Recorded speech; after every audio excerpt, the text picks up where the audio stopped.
चलो विद्यार्थी मित्रों, आज 12th साइंस ની અંદર પરમાણુમાં આગળ જોઈએ આપણે।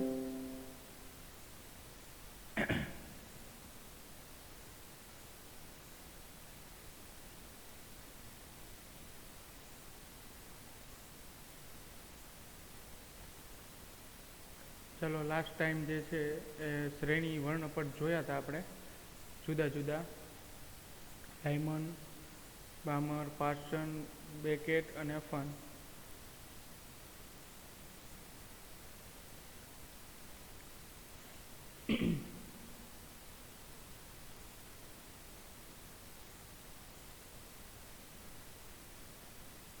ત્યારબાદ આજે જે છે એ બોહરના પરમાણુ મોડલની મર્યાદા અથવા તો સફળતા આ બંનેની ચર્ચા કરવાની છે। એ ઘણીવાર 2 માર્ક્સમાં ક્વેશ્ચન પૂછાય છે।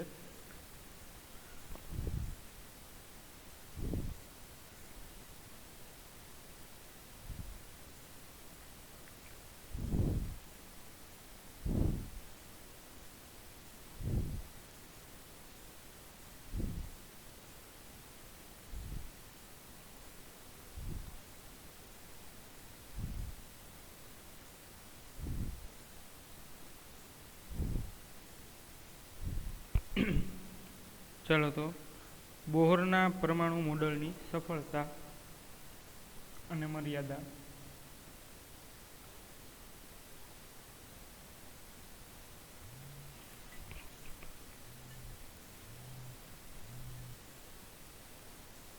बोहरना परमाणु मॉडलनी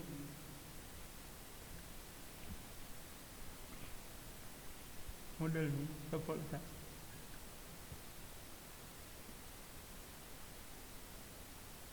चलो तो विद्यार्थी मित्रों, बोहरना परमाणु मॉडलनी जे सफलता है एनी आपणे वात करीए।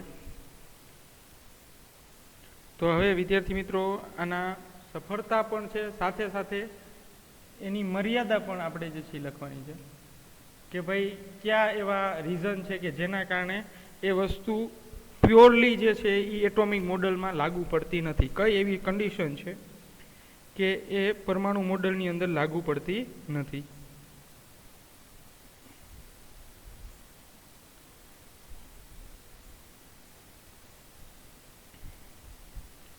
चलो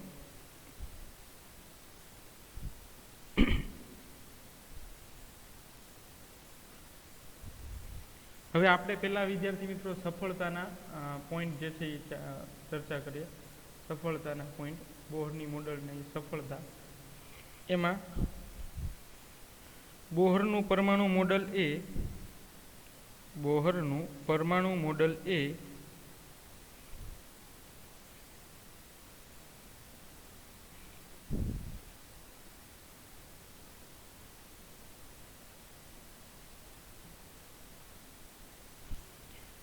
बोहरनु परमाणु मॉडल ए परमाणुनी स्थिति, परमाणुनी स्थिति, परमाणुनी स्थिति, स्थिरता, स्थिति, स्थिरता तथा अने ऊर्जा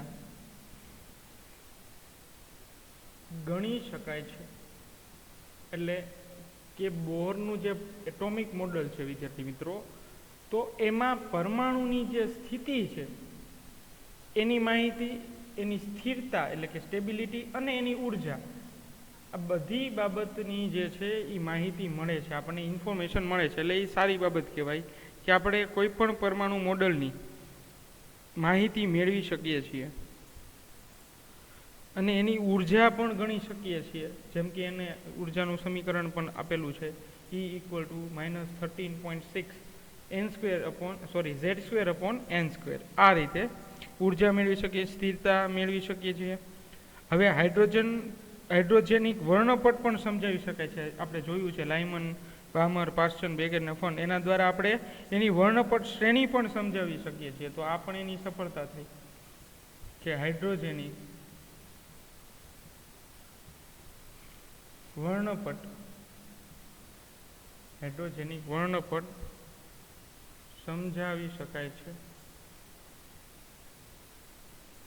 ચલો સમજાય વિદ્યાર્થી મિત્રો, હાઇડ્રોજેનિક વર્ણપટ પણ સમજાવી શકાય છે. ત્યારબાદ જુદા જુદા ન્યુક્લિયસને આધારે રીડબર્ગ અચળાંકના મૂલ્ય જે છે એ જુદા જુદા હોય છે. જેમ કે હાઇડ્રોજન માટે અલગ હશે, પછી હિલિયમ્સ માટે અલગ હશે. તો જેમ જેમ ન્યુક્લિયસ નંબર ફરતા જશે એમ રીડબર્ગ અચળાંકો જે છે એના માટેના જુદા જુદા હશે. આ બહુ જૂના કોર્સમાં આવતું હતું આની પ્રૂફ, કે ડ્યુટેરોન માટેનો રીડબર્ગ અલગ હોય અને હાઇડ્રોજન માટેનો. તો જુદા જુદા ન્યુક્લિયસ માટે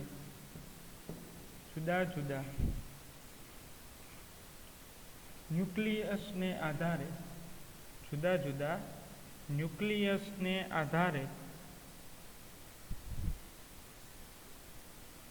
રીડબર્ગ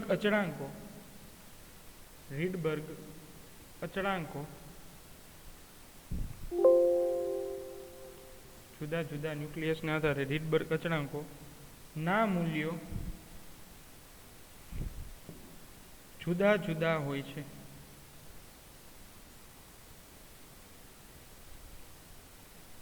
જુદા જુદા ન્યુક્લિયસને આધારે રીડબર્ગ અચળાંકોના મૂલ્યો જુદા જુદા હોય છે. ત્યારબાદ ઉર્જા અને કોણીય વેગમાનનું ક્વોન્ટમીકરણ થઈ શકે છે. ઉર્જા અને કોણીય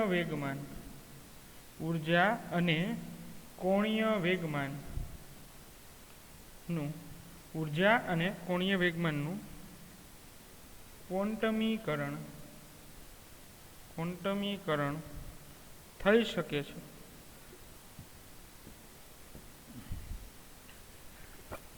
ઉર્જા અને કોણીય વેગમાનનું ક્વોન્ટમીકરણ થઈ શકે છે. ચલો વિદ્યાર્થી મિત્રો, હવે આ જે મેઇન છે ને આ પોઈન્ટ, લાસ્ટ પોઈન્ટ, એ પણ તમને ખ્યાલ છે કે કોઈ પણ પરમાણુમાં બોહરની મોડલની મર્યાદા, એના બોહર મોડલની જે હાઇપોથિસિસ છે, અભિધારણા છે, સંકલ્પના છે, તો એ સંકલ્પનામાં 3 સંકલ્પના છે. એક જે છે એ વિદ્યુતભારનું ક્વોન્ટમીકરણ કે છે કે ઇલેક્ટ્રોન જે છે એ અનંત એવી કક્ષામાંથી ફક્ત એવી જ કક્ષામાં ગતિ કરશે કે જેનું પૂર્ણ ગુણાંકમાં હોય, એટલે ઇલેક્ટ્રોનની ઓર્બિટનું ક્વોન્ટાઇઝેશન થયું કે એ પૂર્ણ સંખ્યામાં જ રિવોલ્વિંગ એટલે કે પરિભ્રમણ કરશે. ત્યારબાદ આપણે એની અંદર જ પેટા પ્રકારની અંદર, આમ એના 2 હાઇપોથિસિસ છે, પણ એક પોઈન્ટની અંદર જ છે કે આવા ઇલેક્ટ્રોન, કેવા ઇલેક્ટ્રોન, તો કે જે ન્યુક્લિયસની આસપાસ અચળ વેગથી ગતિ કરતા હોય એવા ઇલેક્ટ્રોનનું કોણીય વેગમાન NH/2π જેટલું હોય છે. તો કોણીય વેગમાનની સચોટ માહિતી આપે છે કે L બરાબર NH/2π. જેમ કે મુખ્ય ક્વોન્ટમ નંબર n બદલશે તો કોણીય વેગમાન બદલશે, બાકી h અને 2π એ તો કોન્સ્ટન્ટ જ છે. જેને નથી ખબર એને હું સૂત્ર લખી દઉં છું, L = NH/2π. ચાલો પછી ઉર્જા પણ મળે છે. ઉર્જાનું સમીકરણ એ છે 1/n². તો ઉર્જા પણ મળે છે વિદ્યાર્થી મિત્રો. તો આ રીતે વિદ્યાર્થી મિત્રો તમે સમજી શકો છો કે આપણે બધી માહિતીઓ જે છે એ મેળવી શકીએ છીએ.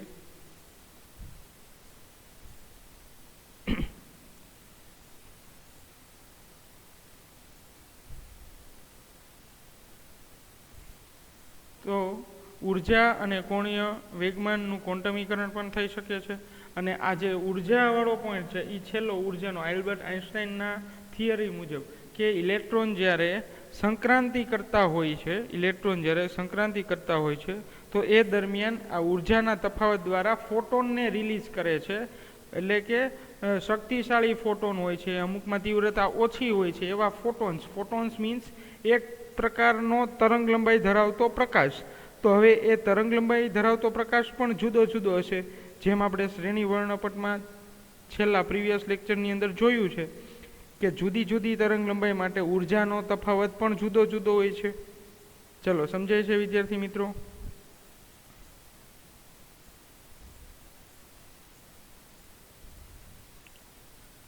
તો આ રીતે વિદ્યાર્થી મિત્રો તમે સમજી શકો અને અહીંયા જે છે એ બોહરના પરમાણુ મોડલની સફળતા જે છે એ કમ્પ્લીટ થઈ છે. હવે આપણે એની મર્યાદાની ચર્ચા કરવાની છે.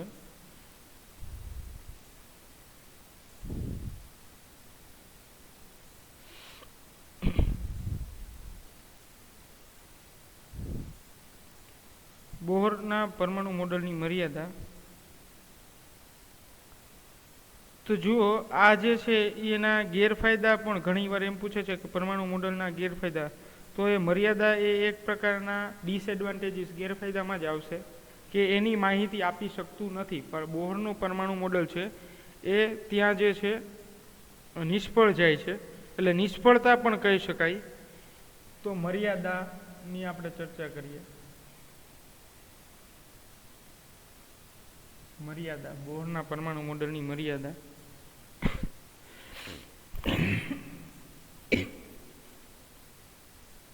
ચાલો વિદ્યાર્થી મિત્રો, તો મર્યાદામાં જુઓ,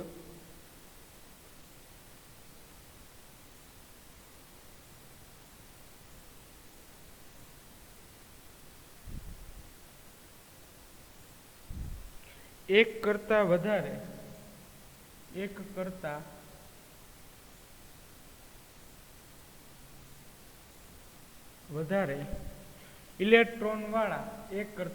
ઇલેક્ટ્રોન વાળા પરમાણુ માટે લાગુ પડી શકાતું નથી.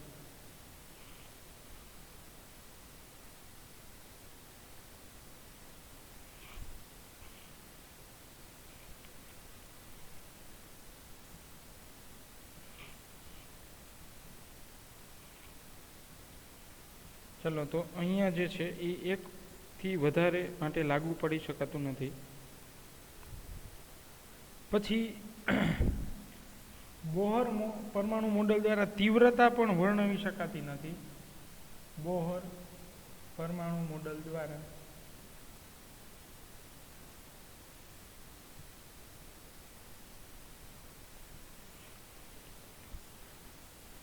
તીવ્રતા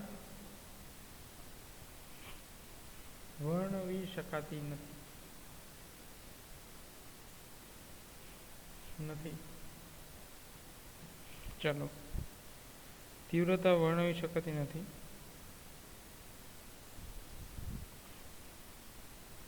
એટલે તમે જોયું હોય વિદ્યાર્થી મિત્રો, તો આ ચેપ્ટરમાં ક્યાંય કોઈ પણ સૂત્રમાં તીવ્રતા દર્શાવતું હોય એવું કોઈ સમીકરણ આપણને જોવા મળેલું નથી. તો વિદ્યાર્થી મિત્રો, અહીંયા ક્યાંય તીવ્રતા દર્શાવતું સમીકરણ છે નહીં. તો બોહરના પરમાણુ મોડલ છે એ કોઈ પણ ઇલેક્ટ્રોન સંક્રાંતિ કરતો હોય તો એની તીવ્રતા, એની ઇન્ટેન્સિટી કેટલી છે તો એની માહિતી મળતી નથી.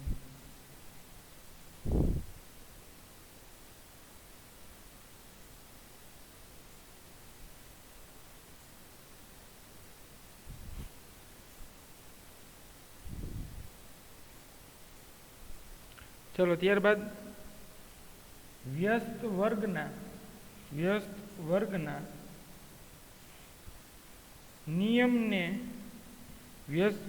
નિયમને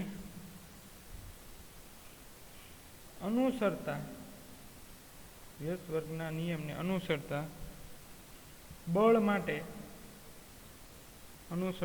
માટે કક્ષા લંબવૃત્તીય હોય તેવી ધારેલી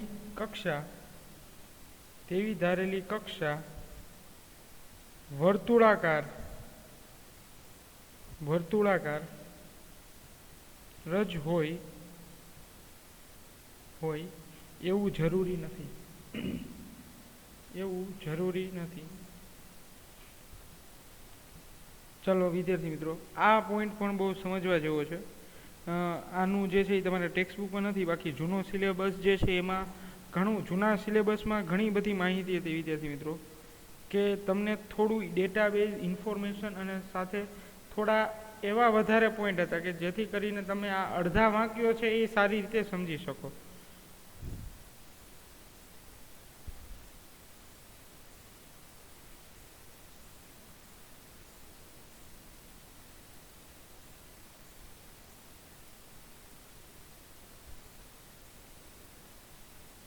ચલો, તો આજે શું સમજાવવા માંગે છે કે વ્યસ્ત વર્ગના નિયમને અનુસરતા બળ માટે કક્ષા લંબવૃત્તીય હોય તેવી ધારેલી કક્ષા વર્તુળાકાર જ હોય એવું જરૂરી નથી. તો આમાં એક જે છે પ્રશ્નો હતા કે ભાઈ લંબવૃત્તીય કક્ષા એટલે આને લંબવૃત્તીય કક્ષા કહેવાય, જે સોલાર મોડલની અંદર હોય છે. આવી રીતે લંબવૃત્તીય કક્ષા જે તમે ગુરુત્વાકર્ષણમાં ભણ્યા છો, તો આવા શેપને લંબવૃત્તીય કહેવાય. પણ આનું જે એક કરેક્શન છે, આનો સુધારો જે છે એ સોમરફિલ્ડ નામના સાયન્ટિસ્ટ, સોમરફિલ્ડ અને વિલિયમ, આ બંને સાયન્ટિસ્ટો જે છે એ સમજાવે છે કે ભાઈ લંબવૃત્તીય છે એ એક વર્તુળનો જ અભ્રંશ ભાગ છે. તો એ વર્તુળ અને લંબવૃત્તીય એ બંને જે છે એ વર્તુળનો જ ભાગ છે, કે એનું એક સ્વરૂપ છે. એના દ્વારા જે છે એ પરમાણુ મોડલ જે છે એ માન્ય ગણે છે કે ભાઈ એ પોતે શ્યોર નહોતા કે લંબવૃત્તીય કક્ષા છે એ વર્તુળાકાર જ હોય એવું જરૂરી નથી, પરંતુ પાછળથી સોમરફિલ્ડ અને વિલિયમસન જે પ્રોફેસર છે, સાયન્ટિસ્ટ નહીં પણ પ્રોફેસર છે, એ એવું સમજાવે છે કે ભાઈ લંબવૃત્તીય જે પોર્શન છે, ઇલિપ્ટિકલ શેપ છે, એ જ શેપ છે એ સર્કલના શેપ સાથે મળતો આવે છે, એટલે એનો જ અભ્રંશ ભાગ છે, એનો જ એક શેપ ધરાવે છે. તો એ આ સોમરફિલ્ડ અને વિલિયમ જે સાયન્ટિસ્ટ છે, સોરી પ્રોફેસર છે, એ સમજાવે છે. તો આ જે સાયન્ટિસ્ટ છે સોમરફિલ્ડ, સોરી પ્રોફેસર, તો એ પોતે કિંગ મેકર છે. તમારી જાણ ખાતર તમને આ એક ઇન્ટ્રોડ્યુસ કરવો, ભલે તમારા સિલેબસમાં નથી પણ તમને ખ્યાલ આવે કે જે આ સોમરફિલ્ડ છે એ એક પ્રોફેસર, શિક્ષક છે કોલેજમાં, અને એ પોતે એના અંડરમાં ઘણા બધા સાયન્ટિસ્ટોને જે છે એ પીએચડી કમ્પ્લીટ કરાવેલું છે. ઘણાને નોબલ પારિતોષિક લગભગ 12 કે 10થી 12 જેટલા નોબલ પારિતોષિક જે છે આના નીચે વર્ક કરતા, ગાઈડન્સ લેતા એવા સ્ટુડન્ટને મળેલું છે. તો એ કિંગ મેકર છે, પોતે પીએચડી પણ કમ્પ્લીટ નથી, પરંતુ એના જે સ્ટુડન્ટ્સો છે એને આટલું અચીવમેન્ટ એમને આપેલું છે. તો સોમરફિલ્ડ જે છે એ આનું એક કરેક્શન કમ્પ્લીટ કરે છે, અને એ બહુ જ સારા એવા પ્રોફેસર તરીકે રહી ચૂકેલા છે. તમે સર્ચ કરજો તો પણ આવશે, કિંગ મેકર તરીકે એનું નામ આવશે.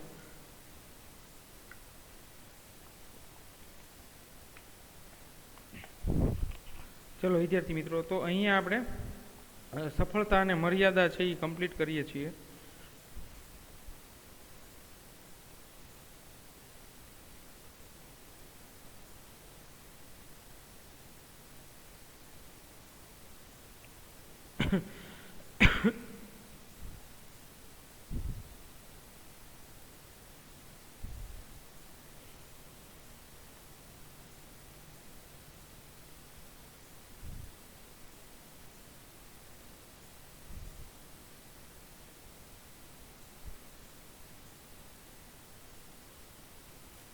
ચલો હવે વિદ્યાર્થી મિત્રો, આના પછીનો જે ક્વેશ્ચન છે એની આપણે સ્ટડી ઓલરેડી આપણે બોહરના પરમાણુ મોડેલમાં કરી લીધી છે કે ઉર્જા અને કોણીય વેગમાનનું ક્વોન્ટમીકરણ સમજાવો.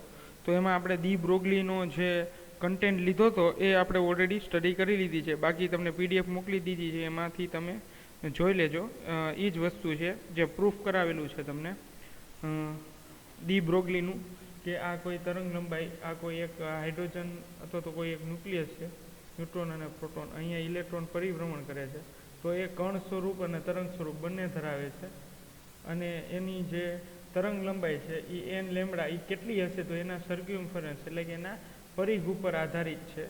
તો આ એનું પરિઘ છે 2πr. તો લેમડા બરાબર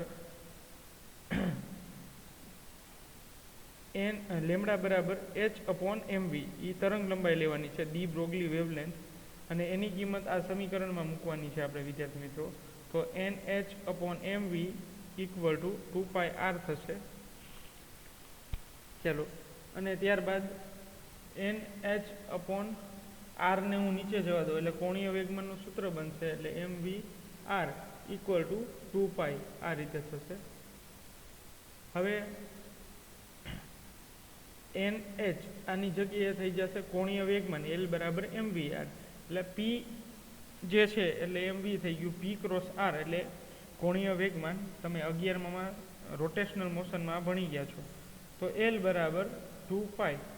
હવે L બરાબર શું થશે, વ્યસ્ત પ્રમાણ તમે કરો, L ને સામે અથવા તો L ને સામેની બાજુ જવા દો, 2π ને નીચે લઈ લો, તો L બરાબર આવશે nh/2π. चलो समझे विद्यार्थी मित्रों। L equal to NH upon 2 पाई।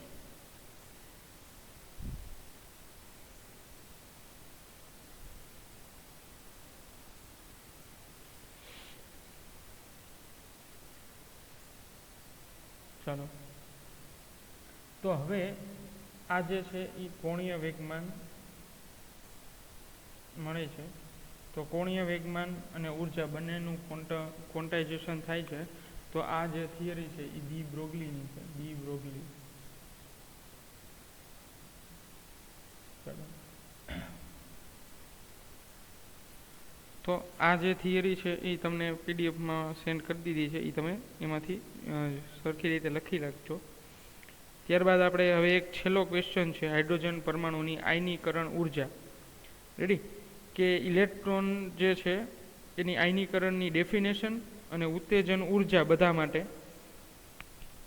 के इलेक्ट्रॉन पहेलामांथी बीजीमां जाय पहेलामांथी त्रीजीमां जाय तो ई बधायनी आयनीकरण ऊर्जा अने उत्तेजन ऊर्जा नो एक टॉपिक है नानो एवो। एक्जाम माटे कई अगत्यनुं नथी परंतु एमसीक्यू बेज क्वेश्चन है।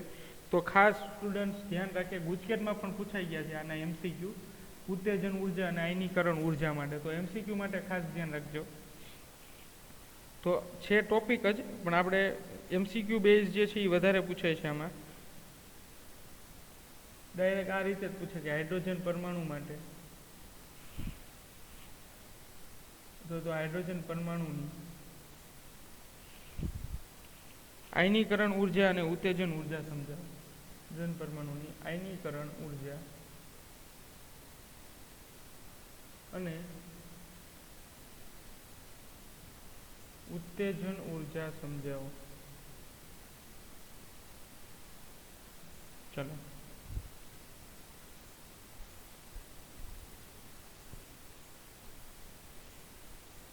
तो विद्यार्थी मित्रों हाइड्रोजन परमाणुनी आयनीकरण ऊर्जा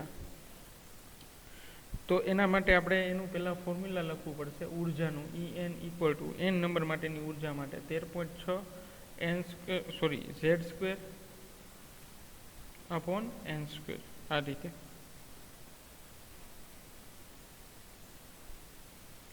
हवे उत्तेजन एटले शुं अथवा तो उत्तेजन ऊर्जा एनी डेफिनेशन आ ऊर्जानुं समीकरण थयुं। हवे आपणे एनी डेफिनेशन जोवानी छे। तो जोईए विद्यार्थी मित्रों उत्तेजन ऊर्जानी डेफिनेशन एने डिफाइन करीए।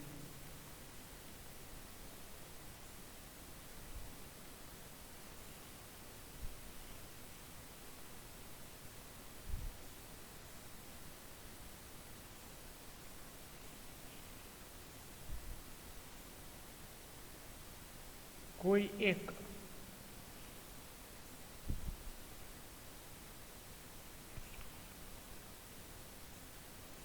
कक्षा में कोई एक कक्षा में परिभ्रमण करतो कोई एक कक्षा में परिभ्रमण करतो इलेक्ट्रॉन चोक्कस मूल्यनी ऊर्जा નું શોષણ ચોક્કસ મૂલ્યની ઊર્જાનું શોષણ કરી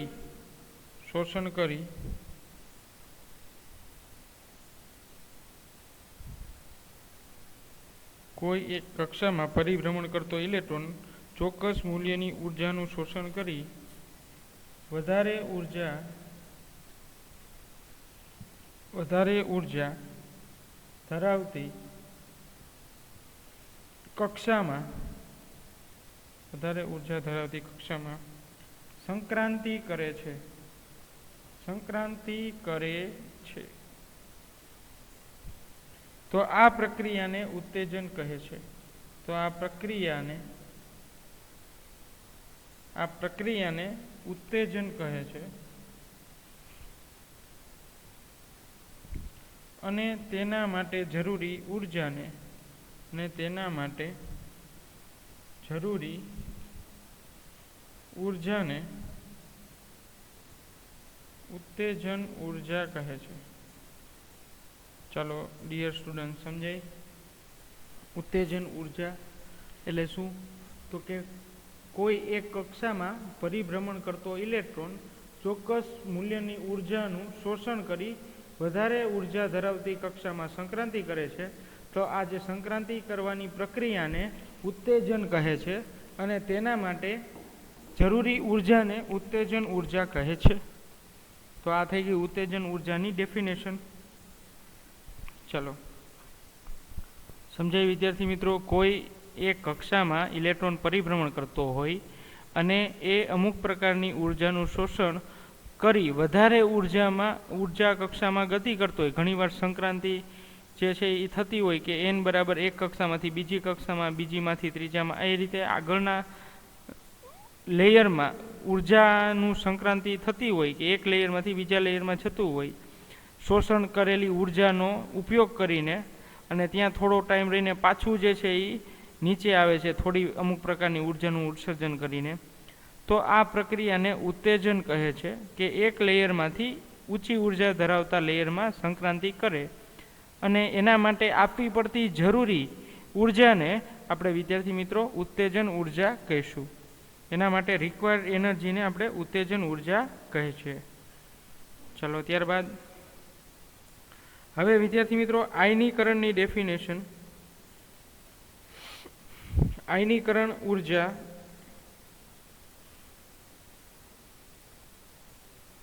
કોને કહેવાય?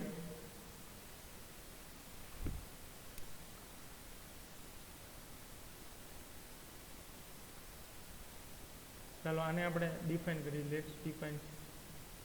ચલો શું કે છે આયનીકરણ ઉર્જા? એ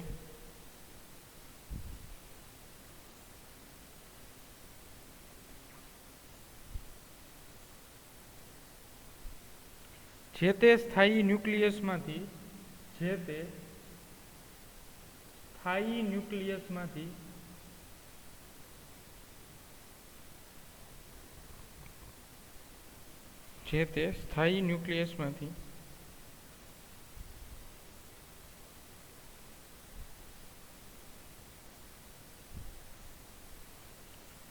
સ્થાયી અવસ્થામાં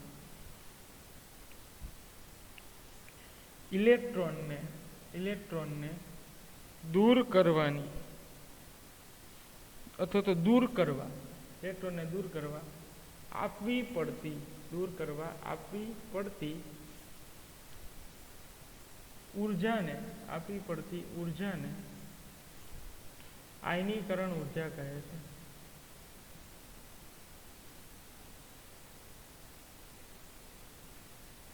ચલો મસ્ત ડેફિનેશન છે આયનીકરણ ઉર્જાની. સમજાય એવી રીતે કે જે તે સ્થાયી ન્યુક્લિયસમાંથી સ્થાયી અવસ્થામાં રહેલા ઇલેક્ટ્રોનને દૂર કરવા આપવી પડતી ઉર્જાને આયનીકરણ ઉર્જા કહે છે. ચાલો અને આવી પ્રક્રિયાને આયનીકરણ પ્રક્રિયાઓ પણ કહેવામાં આવે છે. ચલો સમજાય વિદ્યાર્થી મિત્રો?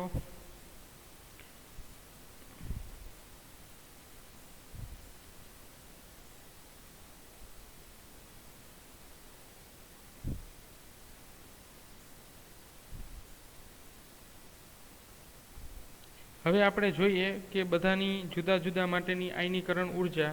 તો હાઇડ્રોજન પરમાણુ માટે તો આપણને ખ્યાલ જ છે વિદ્યાર્થી મિત્રો.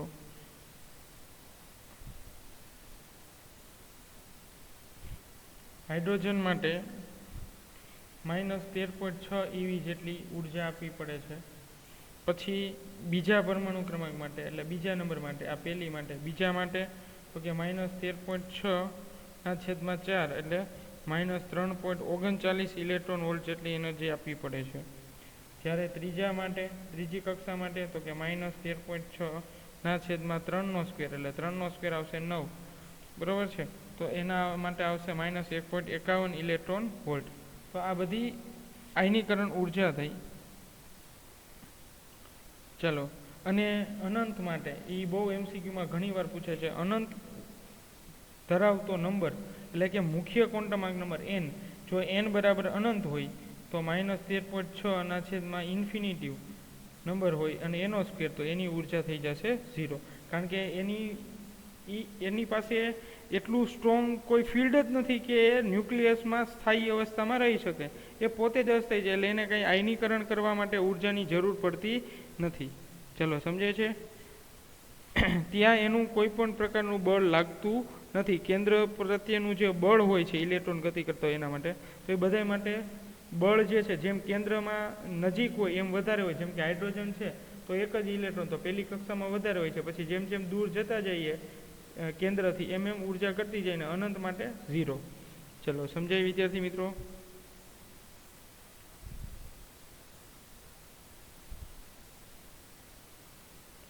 હવે ઉત્તેજન ઉર્જાની વાત કરીએ આપણે. ઉત્તેજન ઉર્જા કે કેટલી ઉર્જા જે છે ઉત્તેજાશે.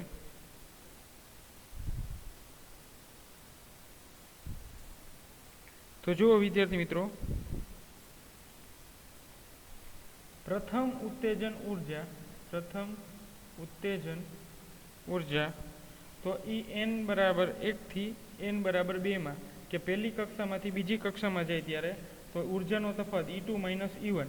તો જો અહીંયા છે જ E2 - E1 તો 13.6 આ E1 છે અને આ E2 છે. તો E2 - E1 જો તો શું આવશે -3.39 પ્લસ 13.6.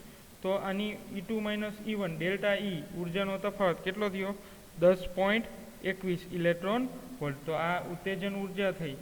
એવી રીતે બીજા માટેની હું તમને મેળવી દઉં. બીજી ઉત્તેજન ઉર્જા ચલો તો બીજી ઉત્તેજન ઉર્જા શું આવશે E3 - E1.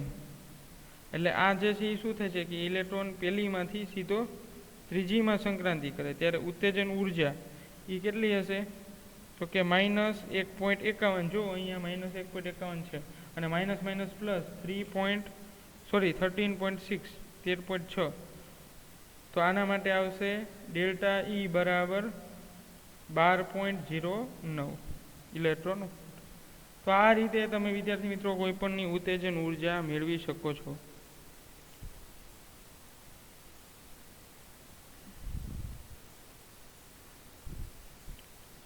ચલો વિદ્યાર્થી મિત્રો, આજના લેક્ચરમાં આપણે આ ચેપ્ટર છે એ સંપૂર્ણ કરીએ છીએ, કમ્પ્લીટ કરીએ છીએ. તો હવેના જે નેક્સ્ટ લેક્ચર છે એમાં આપણે આના સ્વાધ્યાયના અને ઉદાહરણના દાખલા છે એ કમ્પ્લીટ કરીશું. અને ત્યારબાદ હવે આના રિલેટેડ જે ચેપ્ટર છે ન્યુક્લિયસ એનું જે છે એ સ્ટાર્ટ કરીશું. ન્યુક્લિયસ ચેપ્ટર છે એ સ્ટાર્ટ કરી દઈશું.